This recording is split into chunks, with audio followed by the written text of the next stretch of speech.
स्वागत है आप सभी का डेली एस के यूट्यूब प्लेटफॉर्म पे। हम पहुंच गए 30 कदम 2.0 में। आज इंडियन कॉन्स्टिट्यूशन के अगले टॉपिक पे हम डिस्कस करने वाले हैं। तो अगला टॉपिक हम देख लेते हैं कौन सा टॉपिक है। ठीक है, अगला टॉपिक आपका मिसलेनियस पार्ट 2 में बात करेंगे और क्वेश्चन में कैसा राइज हो रहा है और क्वेश्चन कैसे सॉल्व करने की कोशिश करेंगे। हम आगे चलते हैं, सीधे ही क्वेश्चन में चलते हैं। क्वेश्चन नंबर 1 दिया हुआ है, यहाँ पर दिखाई दे रहा है आपका, लिखा हुआ आपका पहला क्वेश्चन लिखा है संविधान सभा के संबंध में निम्न कथनों पर विचार कीजिए। और 4 आपके पास ऑप्शन स्टेटमेंट दिए हुए हैं, उसमें सही कथन करेक्ट कौन सा है, आपका राइट आंसर कौन सा उसमें देखना है। पहला ऑप्शन दिया, स्टेटमेंट दिया, संविधान सभा एक अप्रत्यक्ष रूप से निर्वाचित निकाय थी। संविधान सभा ने भारत को गणराज्य घोषित किया। संविधान सभा ने ही संविधान को अंगीकृत, अधिनियमित और आत्मार्पित किया है और संविधान सभा को ब्रिटिश संसद द्वारा भंग किया जा सकता था। अब ये 4 ऑप्शन है, 4 ऑप्शन में एक एक स्टेटमेंट को देखते जाते हैं और एक एक स्टेटमेंट क्या कहता है उसके बारे में जानकारी लेते जाते हैं, इंफॉर्मेशन लेते जाते हैं। पहला देखते हैं, संविधान सभा का एक अप्रत्यक्ष रूप से निर्वाचित निकाय थी, तो बिल्कुल ये चीजें सही है। इस चीज को आपको याद रखना है। किस रूप से बोल रहा है, आपका इनडायरेक्टली इलेक्टेड बाय बॉडी था। इनडायरेक्ट इलेक्शन का जो प्रोविजन किया गया था इसमें किया गया था संविधान सभा में, आपका कॉन्स्टिट्यूएंट असेंबली में। पहला ऑप्शन से संविधान सभा ने भारत को गणराज्य घोषित किया था, ये ऑप्शन गलत है। भारत को गणराज्य घोषित करने वाला संविधान सभा नहीं, भारत खुद ही है, इस चीज को याद रखना है। तो रिपब्लिक, इंडिया को रिपब्लिक डिसाइड करने वाला या डिक्लेयर करने वाला कौन है, इंडिया है, संविधान सभा नहीं था। तो ये आंसर, ये स्टेटमेंट जो होता है रॉन्ग हो जाता है। थर्ड में चलता है, संविधान सभा ने ही संविधान को अंगीकृत, अधिनियमित और आत्मार्पित किया है। तो ये चीजें सही आएगी, क्योंकि प्रियम्बल अगर बात करेंगे, संविधान सभा ने बनाया संविधान को, कॉन्स्टिट्यूएंट असेंबली ने बनाया कॉन्स्टिट्यूशन को, और कॉन्स्टिट्यूशन के प्रियम्बल में अगर देखेंगे तो ये जो टर्मिनोलॉजी आपको दिखाई दे रही है, अडॉप्ट, इनेक्ट और give to itself the constitution, ये यहाँ पर प्रियम्बल में दिखाई देती है। तो ये तीसरा ऑप्शन आपका सही दिखाई दे रहा है। चौथा चलता है, संविधान सभा को ब्रिटिश संसद द्वारा भंग किया जा सकता था, तो ये चीजें ऑप्शन गलत आएगी। क्यों? क्योंकि संविधान सभा जब बनी तो भारतीयों का प्रतिनिधित्व, रिप्रेजेंटेशन वहां पर था, और ये जो संविधान सभा थी, कॉन्स्टिट्यूएंट असेंबली थी, वो भारत के लिए बनाई गई थी। तो भारत के लिए जब बनाई गई थी तो ब्रिटिश पार्लियामेंट या ब्रिटिश आपका पार्लियामेंट का कोई भी रोल यहाँ पर नहीं होगा, इसी कारण ये ऑप्शन गलत हो जाता है। तो सही ऑप्शन यहाँ पर क्या दिखाई दे रहा है, 1 और 3 ऑप्शन दिखाई दे रहा है। और यहाँ पर देखते हैं 1 और 3 का किसमें है, बी इसका राइट आंसर हो जाएगा। क्लियर हो गया? तो क्वेश्चन नंबर 1 का आंसर हो जाएगा आपका कौन सा, बी इसका राइट आंसर होगा। चलिए इसका आंसर देख लेते हैं एक बार। क्वेश्चन नंबर 1 का आंसर हो गया आपका बी। क्वेश्चन नंबर 2 में चलते हैं। क्वेश्चन नंबर 2 क्या बोलता है, देखते हैं यहाँ पर। ठीक है, मौलिक अधिकार, फंडामेंटल राइट के संदर्भ में बोला गया है, 4 स्टेटमेंट है, उसको देखते जाते हैं हम। अनुच्छेद 14 नागरिकों और विदेशी दोनों पर लागू होता है। अनुच्छेद 14 आर्टिकल 14 का बात किया। आर्टिकल 19 केवल नागरिकों पर लागू होता है, केवल सिटीजन्स के लिए, ये चीज बोल रहा है दूसरा स्टेटमेंट। और अनुच्छेद 21 में प्रक्रिया विधि द्वारा स्थापित होनी चाहिए, 21 में बता रहा है ये चीजें। अनुच्छेद 32 स्वयं एक मौलिक अधिकार है, इस चीज का बात करते हैं। ये चारों में हम डिस्कस करते हैं, चारों आर्टिकल में डिस्कस करते हैं। आर्टिकल 14 का संबंध किसका जाएगा, विधि का शासन, ये दोनों का संबंध आ जाता है। और यहाँ पर लिखा है आर्टिकल 14 नागरिकों तथा विदेशियों दोनों पर लागू होता है क्या, तो ये चीजें सही आएगा। ये सिटीजन्स के लिए भी है और नॉन सिटीजन यानी कि आपके किसके, फॉरेनर्स के लिए भी आर्टिकल 14 दिया गया है कि अगर आप पर लॉ को सुप्रीम अगर मान रहे हैं, ठीक है, तो लॉ सबके लिए समान होगा, चाहे वो विदेशी हो चाहे वो भारत के नागरिक हो। ठीक है, अनुच्छेद 19 का बात करता है, केवल नागरिकों पर लागू होती है, तो ये चीजें याद रखना है। आर्टिकल 19 जो होता है वो सिर्फ और सिर्फ किसके लिए, आपके सिटीजन्स के लिए ही है, तो ये चीजें राइट हो गई। अनुच्छेद 21 में प्रक्रिया विधि द्वारा स्थापित होनी चाहिए।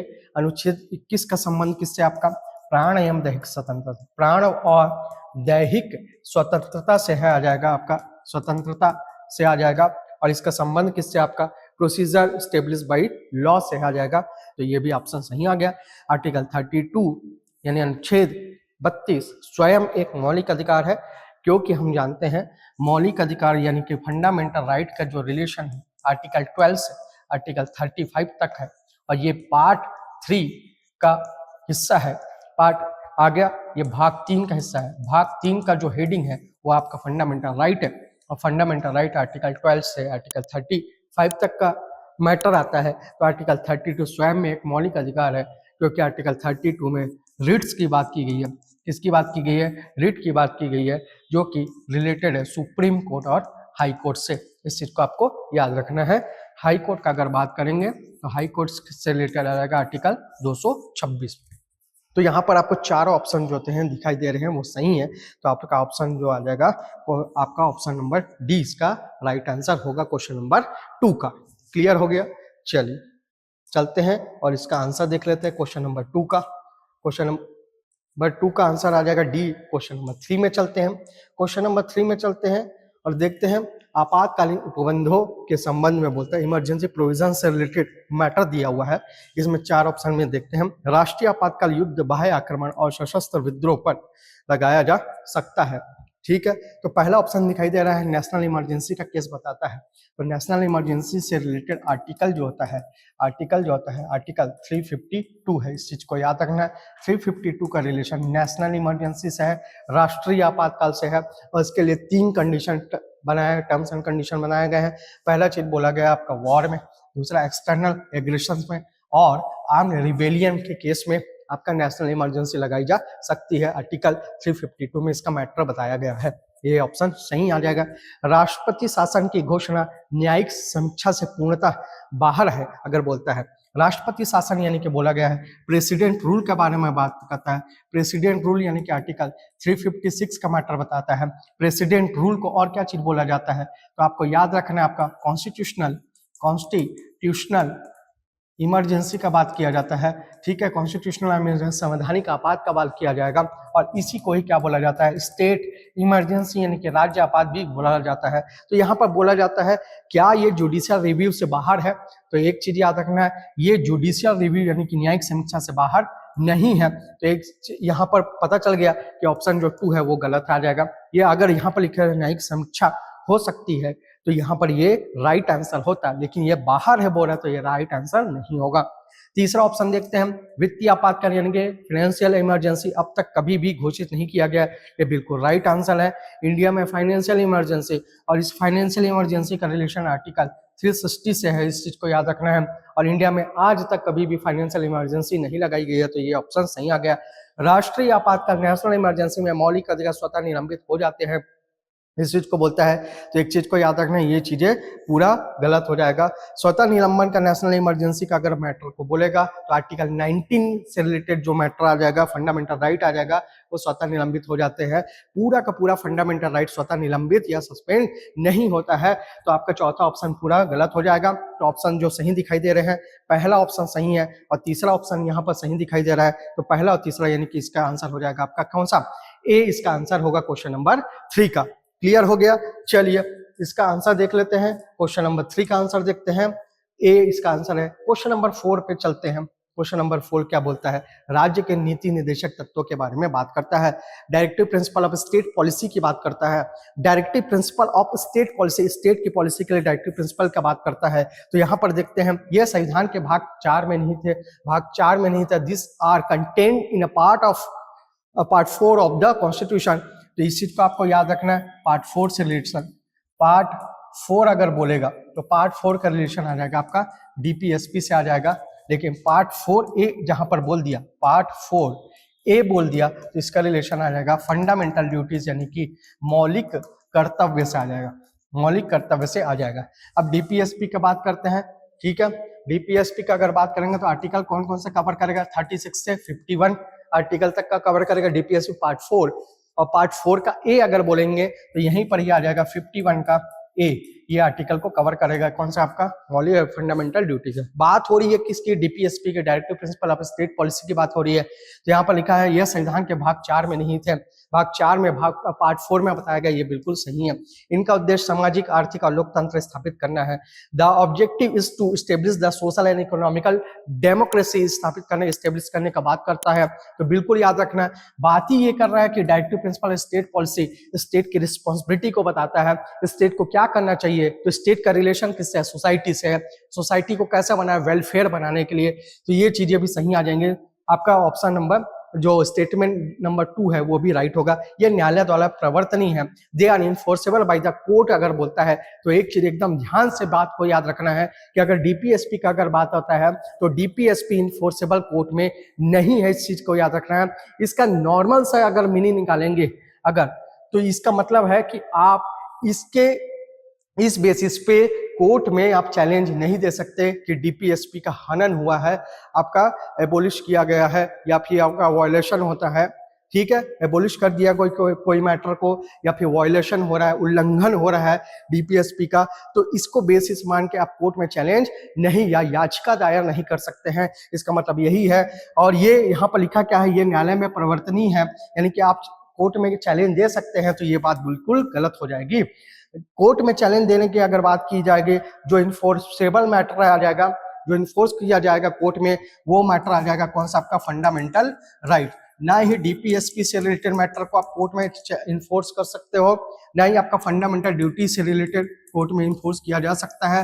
केवल कोर्ट में जाया जा सकता है किस मैटर पे, फंडामेंटल राइट के मैटर पे जाया जा सकता है, ठीक है। इनका महत्व मौलिक अधिकारों से कम है, ये बिल्कुल सही है, क्योंकि अगर फंडामेंटल राइट का बात किया जाए और डीपीएसपी का बात किया जाए और ओवरलैपिंग का बात किया, फंडामेंटल राइट का कुछ मैटर है और डीपीएसपी का मैटर है, तो डीपीएसपी का मैटर कोई भी मैटर होगा वो फंडामेंटल राइट को ओवरलैपिंग नहीं कर सकता है। तो इसमें इंपॉर्टेंस किसकी हो गई है, इंपॉर्टेंस किसका ज्यादा दिखाई दे रहा है, फंडामेंटल राइट का importance as compare to DPSP important दिखाई दे रहा है। तो यहाँ पर क्या बोला, इनका महत्व मौलिक अधिकारों से कम है, और ये बिल्कुल सही आ जाएगा। तो चौथा ऑप्शन बिल्कुल सही आ गया, 1, 2 और आपका फोर्थ ऑप्शन आपका सही आएगा।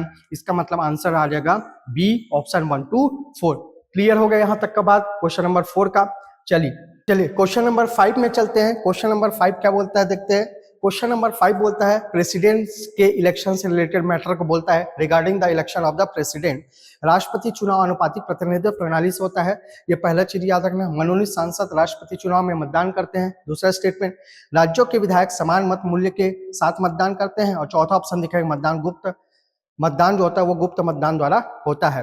पहला ऑप्शन देखते हैं राष्ट्रपति का चुनाव अनुपातिक प्रतिनिधित्व प्रणाली से होता है, इस चीज को याद रखना है।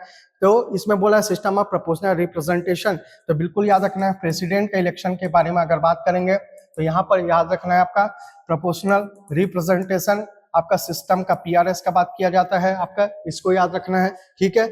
और आपका यहाँ पर बोलेगा अनुपातिक प्रतिनिधित्व प्रणाली, तो ये चीजें सही आ रहेंगी। मनोनीत सांसद राष्ट्रपति के चुनाव में मतदान करते हैं, यहाँ पर बात याद रखना है, ये बात गलत हो जाएगी, क्योंकि अगर इलेक्शन का बात किया जाएगा वो भी किसके, आपके प्रेसिडेंट के इलेक्शन का बात किया जाएगा, तो प्रेसिडेंट के इलेक्शन में सिर्फ और सिर्फ कौन भाग लेता है, आपका जो नॉमिनेटेड होता है वो भाग नहीं लेता है, जो इलेक्टेड आपके मेंबर्स होते हैं वो भाग लेते हैं, पार्टिसिपेट करते हैं। यहाँ पर बात किया गया है मनोनीत यानी कि नॉमिनेटेड आपका सांसद का, मेंबर ऑफ पार्लियामेंट का बात किया जाएगा, तो ये चीजें गलत आ जाएगी। राज्यों के विधायक समान मत मूल्य के साथ मतदान करते हैं। अब यहाँ पर बात कर राज्यों के, स्टेट्स के बात किया है, एमएलएस की बात करता है, समान मत मूल्य के साथ मतदान करते हैं, ये बिल्कुल गलत आ जाएगा, क्योंकि हर एक स्टेट का जो मत का मूल्य होता है, वैल्यू जो होती है वो अलग अलग होती है, तो ये भी आपका स्टेटमेंट गलत हो जाएगा। मतदान गुप्त मतदान के द्वारा था, सीक्रेट बैलेट होता है, इस चीज को याद रखना है, तो ये चीजें सही है। तो ऑप्शन 1 और 4 आपका सही आ रहा है, ऑप्शन नंबर ए इसका राइट आंसर होगा। क्लियर हो गया। चलिए इसका आंसर देख लेते हैं। क्वेश्चन नंबर 5 का आंसर हो जाएगा आपका ए। क्लियर हो गया। चलिए आगे चलते हैं, क्वेश्चन नंबर 6 में चलते हैं। क्वेश्चन नंबर 6 में देखते हैं हम, ठीक है। संविधान संशोधन के संबंध में बात करते हैं। 4 स्टेटमेंट में अनुच्छेद 368 संसद को संशोधन की शक्ति देता है, ये बिल्कुल राइट है, क्योंकि आर्टिकल 368 का डायरेक्ट रिलेशन आ जाएगा कॉन्स्टिट्यूशनल अमेंडमेंट्स, यानी कि संविधान संशोधन से डायरेक्टली रिलेशन आ जाएगा। आर्टिकल किसका, आपका 368 से संबंध है, ये राइट आंसर हो जाएगा। मूल ढांचे का संशोधन संसद नहीं कर सकती है, ये बिल्कुल सही है। ये बिल्कुल सही है, क्यों? क्योंकि केशवानंद भारती का जो केस आया था, केशवानंद भारती के केस में बोला गया था कि संसद जो होता है, पार्लियामेंट जो होता है, वो अमेंडमेंट तो कर सकती है, संशोधन तो कर सकती है, लेकिन कॉन्स्टिट्यूशन के बेसिक स्ट्रक्चर में उसका इंपैक्ट यानी कि प्रभाव नहीं पड़ना चाहिए। यानी कि बेसिक स्ट्रक्चर में अब कॉन्स्टिट्यूशनल अमेंडमेंट हो सकता है क्या? तो बिल्कुल नहीं हो सकता है। बाकी चीजों में आप अमेंडमेंट कर सकते हैं, संशोधन कर सकते हैं। तो यहाँ पर ये चीजें याद रखना, मूल ढांचे को संशोधन संसद नहीं कर सकती है, ये चीजें सही आ जाएगा। कुछ संशोधन के लिए आधे राज्यों की स्वीकृति आवश्यक होती है, बिल्कुल स्वीकृति आवश्यक होती है, क्योंकि संशोधन के राज्यों की स्वीकृति की जब बात की जाएगी, अप्रूवल की बात की जाएगी, तो यहाँ पर मेजोरिटी यानी कि बहुमत की भी बात की जाएगी। और मेजोरिटी यानी बहुमत के भी बहुत सारे टाइप होते हैं, जैसे ऑर्डिनरी मेजोरिटी हो जाती है, सिंपल मेजोरिटी या ऑर्डिनरी मेजोरिटी हो जाए, एब्सोल्यूट मेजोरिटी आ जाएगी, स्पेशल मेजोरिटी आ जाएगी। ठीक है, तो वैसे मेजोरिटी की अगर बात करेंगे तो ये चीजें सही आ जाएंगी। मौलिक अधिकार संशोधन की परिधि से बाहर है, ये बिल्कुल गलत है। फंडामेंटल राइट में भी आपके अमेंडमेंट किए जा सकते हैं। तो यहाँ पर जो सही ऑप्शन दिखाई दे रहा है 1, 2 और 3, तो इसका सही और राइट आंसर हो जाएगा आपका कौन सा? बी ऑप्शन रहेगा। कौन सा? 1, 2, 3। क्लियर हो गया? चलिए आगे चलते हैं क्वेश्चन नंबर 7 में। पहले इसका आंसर देख लेते हैं। ठीक है, क्या आंसर आ गया क्वेश्चन नंबर 6 का? बी आंसर आ जाएगा। ठीक है, अब चलते हैं क्वेश्चन नंबर 7 में चलते हैं। क्वेश्चन नंबर 7 को देखते हैं। ठीक है, क्वेश्चन नंबर 7 में क्या बोलता है? क्वेश्चन नंबर 7 बोलता है आपका कॉन्करेंट लिस्ट से रिलेटेड अगर बात करता है तो समवर्ती सूची से संबंधित। अब समवर्ती सूची का बात करते हैं तो समवर्ती सूची से रिलेटेड 4 मैटर को दिया गया है। तो हम पहले समवर्ती सूची के बारे में यानी कि कॉन्करेंट लिस्ट के बारे में देख लेते हैं, क्या मैटर होता है कॉन्करेंट लिस्ट में। पहले चीज याद रखना है कि इस लिस्ट का जो रिलेशन आ जाएगा वो शेड्यूल जो होता है अनुसूची 7 से, शेड्यूल 7 से है। और शेड्यूल 7 में 3 टाइप की सूची दी गई है। पहला आ जाएगा आपका यूनियन लिस्ट का बात करता है, संघ सूची, स्टेट लिस्ट का बात करता है, राज्य सूची, और कॉन्करेंट लिस्ट का बात करता है यानी कि आपका समवर्ती सूची का बात करता है। संघ सूची यानी कि यूनियन लिस्ट से रिलेटेड अगर मैटर आता है, सब्जेक्ट मैटर आता है, तो उसमें पार्लियामेंट रूल और रेगुलेशन बना सकती है, लॉ बना सकती है। स्टेट लिस्ट के मैटर में स्टेट लॉ बनाने का काम, स्टेट लेजिस्लेचर यानी कि राज्य विधानमंडल उसमें कानून बनाने का काम करेगा। जब कॉन्करेंट लिस्ट का बात करता है तो कॉन्करेंट लिस्ट में सेंट्रल और स्टेट यानी कि अगर बात करेंगे यूनियन यानी कि आपका संघ, और आपका स्टेट यानी कि राज्य, स्टेट दैट मीन्स राज्य, दोनों ही कानून बना सकते हैं, लॉ मेकिंग का काम कर सकते हैं कॉन्करेंट लिस्ट यानी कि समवर्ती सूची में। लेकिन जब एक ही मैटर में या एक ही सब्जेक्ट मैटर में दोनों कानून बना रहे हैं, लॉ बना रहे हैं, तो हम प्रायोरिटी जिसके कानून को देंगे वो रहेगा आपका संघ के आपके कानून को, यानी कि संसद जो कानून बनाएगी उसको प्रायोरिटी यानी कि प्राथमिकता दी जाएगी। इतने बात को आपको याद रखना है। ठीक है, आगे समझ में। और अब इस मैटर पे चलते हैं, संसद और राज्य दोनों कानून बना सकते हैं। अभी मैंने बताया यूनियन यानी कि आपका पार्लियामेंट आपका, और राज्य में दोनों कानून बना सकते हैं, बिल्कुल सही है। विरोध की स्थिति में राज्य का कानून प्रभावी रहेगा। मैं बताया कि यहाँ पर in case of a conflict, अगर कॉन्फ्लिक्ट होता है तो the state law will be prevail का बात करता है, तो प्रभावी इसका नहीं होगा। तो किसका प्रभावी होगा? पार्लियामेंट यानी कि सेंट्रल का प्रभावी होगा। तो ये चीजें गलत हो जाएगी।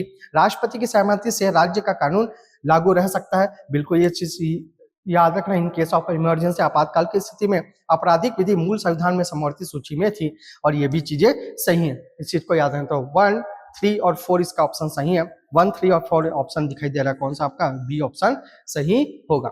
चलिए इसका आंसर देख लेते हैं। क्वेश्चन नंबर 7 का आंसर हो गया बी। क्वेश्चन नंबर 8 में चलते हैं। क्वेश्चन नंबर 8 की बात करते हैं। ठीक है, क्वेश्चन नंबर 8 में चलते हैं। दिया है लोकसभा के संबंध में, लोकसभा के से रिलेटेड बात। लोकसभा का अधिकतम कार्यकाल 5 वर्ष होता है, बिल्कुल सही, राइट आंसर है। आपातकाल में इसका कार्यकाल बढ़ाया जा सकता है, बिल्कुल बढ़ाया जा सकता है। राष्ट्रपति लोकसभा को भंग करने के लिए बाध्य है, इसके लिए अगर ये बात करता है ऑब्लिगेट है, या डिसॉल्व करने के लिए, ये चीजें सही नहीं है। लोकसभा को समय से पूर्व भंग किया जा सकता है, बिल्कुल किया जा सकता है, क्योंकि लोकसभा क्या आ जाएगा? टेम्परेरी हाउस यानी कि आपका अस्थायी सदन है, और अस्थायी सदन को कभी भी आपका भंग किया जा सकता है। अगर सरकार के पास मेजॉरिटी नहीं रहती है, आपका बहुमत नहीं होता है, तो माइनॉरिटी में आ सकता है, अल्पमत में आ जाता है तो हटाया जा सकता है। तो यहाँ पर अगर ऑप्शन दिखाई देता है 1, 2 और 4, और 1, 2, 4 कहाँ पर दिखाई दे रहा है? ए ऑप्शन में दिखाई दे रहा है, तो ए ऑप्शन इसका राइट आंसर होगा। क्लियर हो गया? चलिए इसका आंसर देख लेते हैं। क्वेश्चन नंबर 8 का ए ऑप्शन सही है, तो 1, 2, 4 इसका आंसर होगा। चलिए क्वेश्चन नंबर 9 में चलते हैं। क्वेश्चन नंबर 9 का रिलेशन बता regarding judicial review. Judicial review के संबंध इसका उल्लेख संविधान में स्पष्ट रूप से है क्या? तो यहाँ पर हम देखते हैं कि कहीं पे भी कॉन्स्टिट्यूशन में आर्टिकल जो दिए गए हैं वहां पर जुडिशियल रिव्यू के बारे में डायरेक्टली यहाँ पर मेंशन नहीं है। इनडायरेक्टली कहीं ना कहीं पर बताया गया पर डायरेक्टली मेंशन नहीं है, तो स्पष्ट रूप से उल्लेख नहीं है, तो ये चीजें गलत आ जाएगी। या सर्वोच्च न्यायालय उच्च न्यायालय दोनों करते हैं, बिल्कुल है। जुडिशियल रिव्यू का जो रिलेशन है जाएगा सुप्रीम कोर्ट और हाई कोर्ट दोनों के पास है, इस चीज को याद है। इसका स्रोत अमेरिकी संविधान है। जुडिशियल रिव्यू का जो स्रोत है या सोर्स है वो अमेरिकी संविधान है, अमेरिकन कॉन्स्टिट्यूशन से लिया गया है, हमने बोरो किया है, या मूल ढांचे का हिस्सा है, या मूल ढांचे का हिस्सा है। तो ये एक चीज को याद रखना है। 2, 3 और 4 यहाँ पर सही आंसर आ रहा है, ऑप्शन नंबर ए इसका राइट आंसर होगा। क्लियर हो गया। क्वेश्चन नंबर 9 का आ जाएगा। क्वेश्चन नंबर 10 का बात करते हैं। 10 बोलता है संघीय व्यवस्था यानी कि आपका फेडरल सिस्टम से रिलेटेड। भारत में लिखित संविधान है, बिल्कुल सही है। रिटन कॉन्स्टिट्यूशन है। संविधान में शक्तियों का स्पष्ट विभाजन है, बिल्कुल सही है। ठीक है, आगे समझ में क्यों न्यायपालिका, विधायिका और कार्यपालिका का बात किया गया, जुडिशरी का बात किया गया, एग्जीक्यूटिव का बात किया गया है आपका, तो स्पष्ट रूप से विभाजन। आपातकाल में संघीय ढांचा निलंबित हो जाता है। क्या अगर बात करेंगे फेडरल स्ट्रक्चर सस्पेंड हो जाता है, क्या फेडरल स्ट्रक्चर सस्पेंड नहीं होता है। स्टेट से रिलेटेड मशीनरी अगर काम नहीं कर पा रही है तो वहां का जो पूरा का पूरा हैंडल करने का काम सेंट्रल का हो जाता है। संविधान संघ को राज्य पर वरीयता देता है, बिल्कुल ये राइट आंसर है। 1 to 4 राइट आंसर होगा इसका, ऑप्शन नंबर ए इसका राइट आंसर होगा। ठीक है, चलिए क्वेश्चन नंबर आपका 10 का जो आंसर होगा ए आंसर होगा। क्वेश्चन नंबर 11 में चलते हैं। मैच करना है आपको, एक तरफ दिया कॉलम 1 कॉलम 2 दिया है, एक तरफ दिया आर्टिकल उसके सब्जेक्ट मैटर को दिया है। आर्टिकल एक तरफ दिया आर्टिकल 32, 21, 19 और 14 को। अब इसमें आपको मैच करते जाना है। आर्टिकल 32 का रिलेशन किसका? आर्टिकल 32 का रिलेशन कॉन्स्टिट्यूशनल रेमेडीज से, इस चीज को याद रखना है। तो एक ऑप्शन आपका दिखाई दे गया, वह ए का कॉलम 1 से कनेक्ट करेंगे, कॉलम 2 से कनेक्ट कर रहे हैं तो ए का 1 हो गया। आर्टिकल 21 का रिलेशन क्या है? लाइफ एंड पर्सनल लिबर्टी से है क्या? तो बिल्कुल है, याद रखना है। तो बी का आंसर क्या आ जाएगा आपका? 2 आ जाएगा। आर्टिकल 19 का रिलेशन किससे आपका? आर्टिकल 19 और 14 का अगर बात करेगा तो आर्टिकल 19 का रिलेटेड फ्रीडम से आ जाएगा, स्वतंत्रता से आ जाएगा, और आर्टिकल 14 का रिलेशन समानता से आ जाएगा। तो ऑप्शन आपको दिखाई दे रहा है ए का 1, बी का 2, सी का 3 और डी का 4। ए ऑप्शन इसका राइट आंसर होगा। क्लियर हो गया। चलिए आगे चलते इसी में। ठीक है, क्वेश्चन नंबर 12 में चलते हैं। क्वेश्चन नंबर 12 क्या बोलता है? क्वेश्चन नंबर 12 में भी मैच करना है। आपका सब्जेक्ट मैटर लिखा हुआ है, एक तरफ पार्ट लिखा हुआ है और उसका सब्जेक्ट मैटर को लिखा गया है। पार्ट 3 का रिलेशन किससे है? पार्ट 3 का अगर रिलेशन बोलता है, पार्ट 3 का रिलेशन फंडामेंटल राइट यानी कि मौलिक अधिकार से, इस चीज को याद रखना है। आपका आंसर आ गया ए का 3। ठीक है, पार्ट अगर 4 का बात करता हूँ, पार्ट 4 का अगर बात करूंगा तो पार्ट 4 का रिलेशन किससे आ जाएगा? बी का 2, राज्य के नीति निर्देशक तत्व से आ जाएगा, इस चीज को याद रखना, डीपीएसपी से। तो बी का 2 आ गया। पार्ट 4 का ए का, तो अभी हमने थोड़ी देर पहले डिस्कस किया था, पार्ट 4 का ए का रिलेशन आपका फंडामेंटल ड्यूटी से है, तो सी का आपका 1 आ गया। और पार्ट आपका बोल रहा है, आपका पार्ट आपका 18 का बात कर रहा है, तो आपात उपवन यानी इमरजेंसी प्रोविजन का बात करता है, तो डी का आपका 4 आ गया। ए का 3 देख लेते हैं, ए का 3, बी का 2, सी का 1 और डी का 4। Option number C is right answer हो जाएगा। क्लियर हो गया। चलिए ऑप्शन नंबर सी 12 का देख लेते हैं, सी इसका राइट आंसर होगा 12 का। अगले क्वेश्चन में चलते हैं। संविधान संशोधन और सब्जेक्ट मैटर दिखा हुआ है।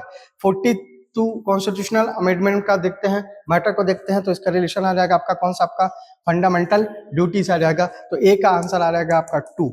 44th कॉन्स्टिट्यूशनल अमेंडमेंट में देखते हैं, इमरजेंसी कंट्रोल ओवर इमरजेंसी का बात करता है, तो बी का आंसर आ गया 1। 52वां संविधान संशोधन का बात करेंगे तो 52वां संविधान संशोधन 1985 में हुआ था, दल बदल विरोधी अधिनियम आया था, एक्ट आया था, तो सी का आंसर आ गया 3 और डी का आंसर क्या आ जाएगा 4। 61वां संविधान संशोधन में मतदान आयु का, वोटिंग एज का बात किया गया था। तो ए का 2, बी का 1, ए का 2, बी का 1, सी का 3, डी का 4 और बी ऑप्शन राइट आंसर होगा। चलिए इसका आंसर देख लेते हैं क्वेश्चन नंबर 13 का। ठीक है, बी राइट। क्वेश्चन नंबर 14 में चलते हैं। क्वेश्चन नंबर 14 क्या बोलता है? यहाँ पर दिया हुआ है सूची, ठीक है, और उधर दिया है आपका मैटर को दिया है। ये सूची का लिस्ट का बात करता है और ये सब्जेक्ट का बात करता है। तो सीधा सीधा अभी डिस्कस किए थे शेड्यूल 7 का। संघ सूची का अगर बात करूंगा तो संघ सूची में क्या आ जाएगा? रक्षा आ जाएगा। ठीक है, डिफेंस आ जाएगा। राज्य सूची का बात करूंगा तो राज्य सूची में आपको याद रखना है क्या आ जाएगा? आपका पुलिस आ जाएगा। राज्य सूची में पुलिस आ जाएगा। ए का 1 आ गया, बी का आ जाएगा 3। अब समवर्ती सूची में अगर मैं बात करूंगा तो समवर्ती सूची में आ जाएगा आपका क्रिमिनल लॉ का आ जाएगा, सी का आ जाएगा 2। और अवशिष्ट शक्तियों में आ जाएगा, तो अवशिष्ट शक्तियों में किसको पावर है, किसको शक्ति है, तो आपका आ जाएगा डी का 4। ए का 1 दिखाई दे रहा है दोनों में, बी का 3, सी का 2 और डी का 4। Option number D is right. Question number 17 में चलते हैं। यहाँ पर दिया एक तरफ दिया है आपका इमरजेंसी प्रोविजंस, यानी कि आप आपातकाल उपबंध के बारे में, एक तरफ आर्टिकल उससे रिलेटेड का बात करता है। तो हम पहले चलते हैं, अगर नेशनल इमरजेंसी का बात करेंगे, नेशनल इमरजेंसी का अगर बात करते हैं तो नेशनल इमरजेंसी में याद रखना आर्टिकल कौन सा दिखाई दे रहा है, 352 का रिलेशन आ जाएगा। स्टेट इमरजेंसी की बात करेगा 356 का रिलेशन आ जाएगा। वित्तीय फाइनेंशियल इमरजेंसी की बात करेगा आर्टिकल 360 का बात करेगा। और सशस्त्र विद्रोह यानी कि आर्म्ड रिबेलियन का अगर बात करेगा तो आर्टिकल कौन सा आपका 352 का। ये बेसिस है, आपको याद रखना, आधार है, इस चीज को आपको याद रखना है। इस बेसिस पे नेशनल इमरजेंसी लगाया जा सकता है। तो ए का 4 आ जाएगा, ए का 4 दिखाई दे रहा है, बी का 2, सी का 3 और डी का 1 ऑप्शन आएगा। ऑप्शन नंबर ए इसका राइट आंसर होगा। क्लियर हो गया। चलिए इसका आंसर देख लेते हैं। ऑप्शन नंबर ए इसका राइट आंसर होगा। ठीक है, अगले क्वेश्चन में चलते हैं। क्वेश्चन नंबर 18 में दिया सोर्स ऑफ द कॉन्स्टिट्यूशन और एक तरफ दिया कंट्री, उसको मैच करना है, कौन सा मैच कर रहा है। मौलिक अधिकार का बात करते हैं तो ब्रिटेन, कनाडा, अमेरिका और आयरलैंड में बात करते हैं। फंडामेंटल राइट का, तो फंडामेंटल राइट का रिलेशन जो होता है आपका अमेरिका से आ जाएगा। ठीक है, ए का 3 आ जाएगा। ठीक, अब आपका राज्य की नीति निर्देशक तत्व यानी डायरेक्टिव प्रिंसिपल स्टेट पॉलिसी का अगर बात करूंगा तो आयरलैंड से हमने बोरो किया, इस चीज को याद रखना है, अडॉप्ट किया है आयरलैंड से।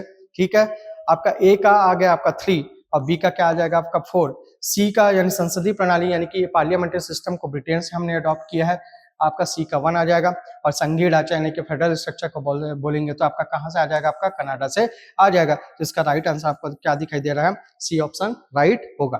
क्लियर हो गया। चलिए क्वेश्चन नंबर 19 में चलते हैं। क्वेश्चन नंबर 19 क्या बोलता है, consider following statement, the constituent assembly was a sovereign body and second option is the constituent assembly could be dissolve by the British parliament. तो पहले चीज याद है, सेकंड ऑप्शन तो बिल्कुल गलत है, अभी समझा चुके हैं। The constituent assembly was a sovereign body, ये बिल्कुल राइट आंसर है। तो यहाँ पर देखना only 1 2 both are correct, both are incorrect. तो पहला ऑप्शन सही दिखाई दे रहा है, ओनली 1 इज करेक्ट। तो ए इसका राइट आंसर होगा क्वेश्चन नंबर 19 का। क्लियर हो गया क्वेश्चन नंबर 19। क्वेश्चन नंबर 20 में चलते हैं। क्वेश्चन नंबर 20 में चलते हैं। मौलिक अधिकारों के संबंध में आर्टिकल 19 केवल नागरिकों के लिए लागू होता है क्या। Article 19 applies only to citizen, बिल्कुल राइट है। Article 20 applies to both citizen and आपका फॉरेनर। आर्टिकल 21 का बात करता है तो बिल्कुल ये राइट आंसर है, और दोनों राइट है तो बोथ आर करेक्ट, यानी कि सी इसका राइट आंसर होगा। क्लियर। चलिए आपका क्वेश्चन नंबर 20 का आंसर होगा सी, दोनों बोथ आर करेक्ट आ जाएगा। क्वेश्चन नंबर 21 में चला, राष्ट्रपति के निर्वाचन के समय राष्ट्रपति का चुनाव प्रत्यक्ष चुनाव से होता है, elected through direct election. Direct election नहीं होता है। कैसा इलेक्शन होता है, इनडायरेक्ट इलेक्शन होता है। कैसा इलेक्शन होता है, इनडायरेक्ट इलेक्शन होगा, अप्रत्यक्ष चुनाव होगा, इस चीज को याद रखना है।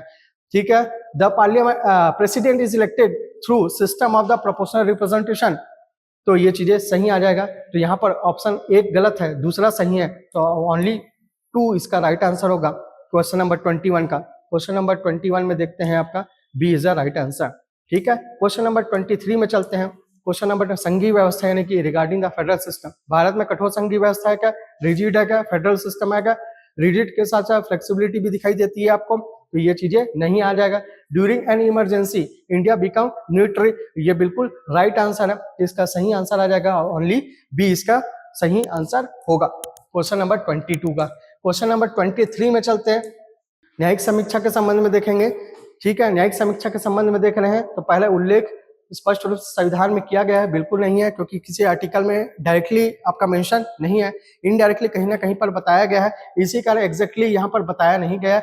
It originate in the United state का बात करें, उत्पत्ति अमेरिका से, बिल्कुल सही है, only 2 is a right answer हो जाएगा, बी इसका राइट आंसर। क्वेश्चन नंबर 24 में चलते हैं। क्वेश्चन नंबर 24 बोल लोकसभा के संबंध में अधिकतम कार्यकाल आपातकाल में से बढ़ाया जा सकता है, ये दोनों ही ऑप्शन सही आ जाएंगे और ये ऑप्शन सी। क्वेश्चन नंबर 25 में चलेंगे। क्वेश्चन नंबर 25 क्या बोलता है, मौलिक कर्तव्य के संबंध में। मौलिक कर्तव्य के संबंध 42वां संविधान संशोधन और न्यायालय में प्रवर्तन। 42वां संविधान संशोधन 1976 के तरह मौलिक कर्तव्य यानी कि फंडामेंटल ड्यूटी को जोड़ा गया है। मौलिक कर्तव्य का संबंध जो होता है पार्ट आपका 4th के आपका ए से है, फंडामेंटल ड्यूटी का रिलेशन, और आर्टिकल कौन सा 51 का ए से, कौन सा कॉन्स्टिट्यूशनल अमेंडमेंट से, 42वां संविधान संशोधन से इसको जोड़ा गया है, इस चीज को याद रखना है, बिल्कुल सही है। ये न्यायालय में प्रवर्तनीय है, बिल्कुल गलत है, तो पहला ऑप्शन सब सही होगा, इसका राइट आंसर होगा। ठीक है, आ गया क्वेश्चन नंबर 26 में चलते हैं। क्वेश्चन नंबर 26 क्या बोलता है आपको देखते हैं। ठीक। राष्ट्रपति के चुनाव का संबंध, इसमें संसद के निर्वाचित सदस्य भाग लेते हैं, बिल्कुल सही है। इसमें राज्यों की विधानसभा के निर्वाचित सदस्य भाग लेते हैं, बिल्कुल सही है। विधानसभा के नामी सांसदों को मतदान का अधिकार होता नहीं होता है। विधान परिषद के सदस्य इसमें भाग लेते हैं, बिल्कुल नहीं लेते हैं। तो आपका ऑप्शन जो दिखाई दे रहा है वो कौन सा आपका 1 और 2 बस सही है। ये ऑप्शन इसका राइट होगा, इस चीज को याद रखना है। ठीक है, आगे समझने में क्वेश्चन नंबर 26। क्वेश्चन नंबर 27 में चलते हैं। उपराष्ट्रपति के चुनाव के संदर्भ में निम्न कथनों पर विचार कीजिए और कौन सा कथन सही है, कौन सा आपका स्टेटमेंट जो होता है वो करेक्ट है, उसको देखना है। पहला तो होता है उपराष्ट्रपति का चुनाव संसद के दोनों सदनों के द्वारा होता है, बिल्कुल ये चीज को याद रखना है। संसद के दोनों सदन, लोकसभा और राज्यसभा, इसमें पार्टिसिपेट यानी कि उसके मेंबर जो होते हैं, यानी कि मेंबर ऑफ पार्लियामेंट यानी कि सांसद उसमें पार्टिसिपेट करते हैं। पहला ऑप्शन सही दिखाई दे रहा है। इसमें राज्यों की विधानसभाएं भाग नहीं लेती हैं, बिल्कुल इसमें पार्टिसिपेट स्टेट के जो लेजिस्लेटिव असेंबली इसमें पार्टिसिपेट नहीं करती, बिल्कुल ये राइट आंसर है। नामित सांसद मतदान कर सकते हैं, नॉमिनेटेड जो मेंबर होते हैं वो आपका वोटर बन सकते हैं, बिल्कुल ये राइट आंसर है। आनुपातिक प्रतिनिधित्व प्रणाली लागू होती है, यानी कि आपका प्रोपोर्शनल रिप्रेजेंटेशन सिस्टम यहाँ पर आपका फॉलो किया जाता है, ये भी बिल्कुल राइट आंसर होगा। तो पहले से लेकर चौथा तक का जो ऑप्शन है आपको आपका स्टेटमेंट दिखा रहा है वो चारों के चारों स्टेटमेंट राइट है। तो इसका सही आंसर हो जाएगा कौन सा, आपका option number C is correct हो जाएगा। ठीक है, चलिए इसका आंसर देख लेते हैं। ऑप्शन सी 1 2 3 4 चारों ऑप्शन क्वेश्चन नंबर 27 के सही होंगे, इस चीज को याद रखना है। चलिए अगले क्वेश्चन में चलेंगे। उपराष्ट्रपति के पद से संबंध में करना है। उपराष्ट्रपति राज्यसभा का पदेन सभापति होता है, बिल्कुल याद रखना। एक्स ऑफिशियो चेयरमैन होता है राज्यसभा का। उपराष्ट्रपति लोकसभा का सदस्य हो सकता है, लोकसभा का सदस्य नहीं होता है। उपराष्ट्रपति कहीं कभी लोकसभा या राज्यसभा का सदस्य नहीं होता है। राष्ट्रपति के अनुपस्थित उपराष्ट्रपति कार्यवाहक राष्ट्रपति बनता है, बिल्कुल ये राइट आंसर है। उपराष्ट्रपति का कार्यकाल 6 वर्ष होता है, उपराष्ट्रपति का कार्यकाल 5 वर्ष माना जाता है। इस चीज को आपको याद रखना है। हम ये भी ऑप्शन गलत हो गया, सही ऑप्शन है पहला और तीसरा, पहला और तीसरा इज राइट ऑप्शन। ठीक है, क्वेश्चन नंबर 29 में चलते हैं। क्वेश्चन नंबर 29 क्या बोलता है आपका, प्रधानमंत्री के संबंध में निम्न कथनों पर विचार कीजिए। प्रधानमंत्री राष्ट्रपति द्वारा नियुक्त किया जाता है, बिल्कुल। प्रधानमंत्री लोकसभा या राज्यसभा का सदस्य हो सकता है, बिल्कुल हो सकता है। राज्यसभा या लोकसभा किसी का भी सदस्य हो सकता है। प्रधानमंत्री मंत्रिपरिषद का वास्तविक प्रमुख होता है, बिल्कुल सही है। और प्रधानमंत्री का कार्यकाल संविधान में निर्धारित होता है। प्रधानमंत्री का कार्यकाल संविधान में निर्धारित नहीं है, इस चीज को याद रखना है। जनरली हम 5 वर्ष मानते हैं, ठीक है, क्योंकि प्रधानमंत्री तब तक बने रहता है जब तक सरकार अल्पमत में ना आए। अल्पमत में आ जाएगा या माइनॉरिटी में आ जाएगा तो प्रधानमंत्री हटाया भी जा सकता है। तो 1 2 3 आंसर सही है, ये ऑप्शन इसका राइट होगा। चलिए क्वेश्चन नंबर 30 में चलते हैं। क्वेश्चन नंबर 30 क्या बोलता है, मंत्रिपरिषद के संबंध में यानी कि आपका किसके काउंसिल ऑफ मिनिस्टर से रिलेटेड निम्न कथनों पर विचार। मंत्रिपरिषद सामूहिक रूप से लोकसभा के प्रति उत्तरदायी होता है, बिल्कुल ये राइट आंसर। राष्ट्रपति मंत्रियों को अपनी इच्छा से हटा सकता है, ये गलत है। राष्ट्रपति मंत्रियों को अपनी इच्छा से, इसका डिस्क्रिशनरी पावर या स्वयं की शक्ति नहीं है, इस चीज को याद रखना। मंत्रिपरिषद का नेतृत्व प्रधानमंत्री करता है, बिल्कुल। काउंसिल ऑफ मिनिस्टर का जो आपका रिप्रेजेंट करते हैं या जो हेड होते हैं वो आपके कौन होते हैं, पीएम होते हैं। मंत्रिपरिषद का अस्तित्व प्रधानमंत्री के अस्तित्व पर निर्भर करता है, बिल्कुल ये चीज याद रखनी है। तो 1 3 और 4 सही है, 1 3 और 4 सही है, बी इसका राइट आंसर होगा। क्लियर हो गया। चलिए इसका आंसर देख लेते हैं। क्वेश्चन नंबर 30 का जो ऑप्शन नंबर बी है वो राइट आंसर होगा।